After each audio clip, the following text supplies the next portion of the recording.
This is my good friend Mike Evans, and he had a really scary experience. Was it last week, right? Couple days A couple ago. days ago. And what happened? We just sat down to the dinner table to have dinner together as a family, and my son cut off a piece of steak that was bigger than he should have been eating, and he didn't chew it well, and he swallowed, and it got stuck in his throat. At first, I thought he was just kind of playing around and choking and playing around a little bit, but as I realized what was going on, he had it stuck in his throat. He was actually choking to death and couldn't breathe, couldn't get it up, couldn't get it down.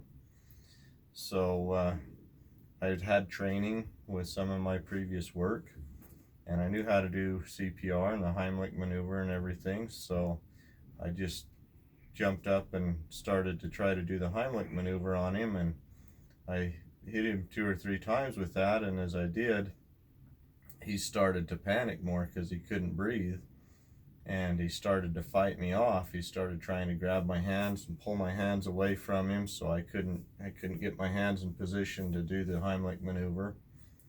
And he started to turn blue. I was afraid he was going to pass out, but I was able to do that 4 or 5 times and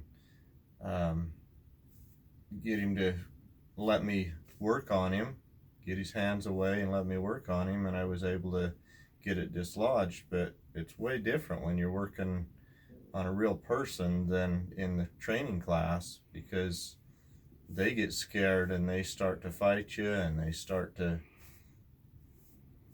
get emotional and whatever, and they're just not doing well. So it's way different when it's a real life situation and you're having Well, to and fight into them. that, you told somebody else to call 911, right? Yeah, partway through, I thought this isn't a big deal. I've had the training, I can do this. And so I was just trying to do it. And after I'd hit him 4 or 5 times or more, I realized it wasn't dislodging, it wasn't coming out. So I went ahead and yelled at my daughter to call 911. She called, and I continued to work on him. And after probably 10 to 15 tries, I finally got it dislodged, and he was able to breathe, and everything was okay.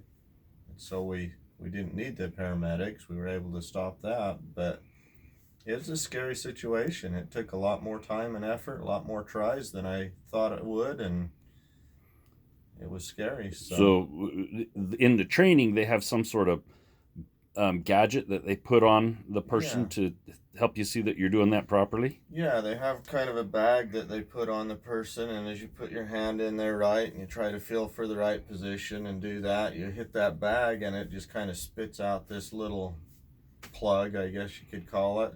So you know you've done it properly. If you don't pop that plug out, you know, hey, it didn't work. I've got to try again, position different and better.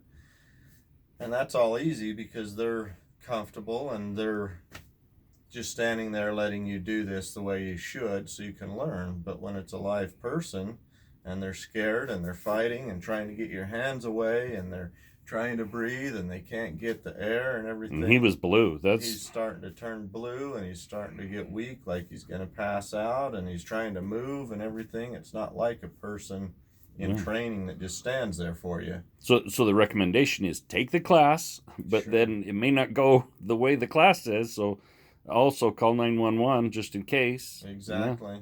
But yeah. definitely take the class, learn how to do it, learn how to do it properly, so that if that anything does happen, you at least have that muscle memory and you know, hey, without even thinking about it, this is what I got to Got to do. I do. got to get my hands in the right position. I got to be able to hit them hard and upwards and knock that out. Yeah, So I had a family member years ago that had his wife choke on some corn at the park.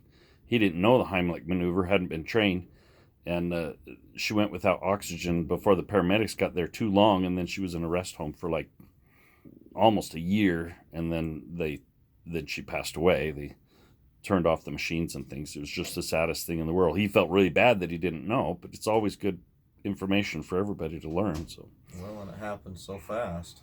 yeah, this is Mike's experience. Have a great day.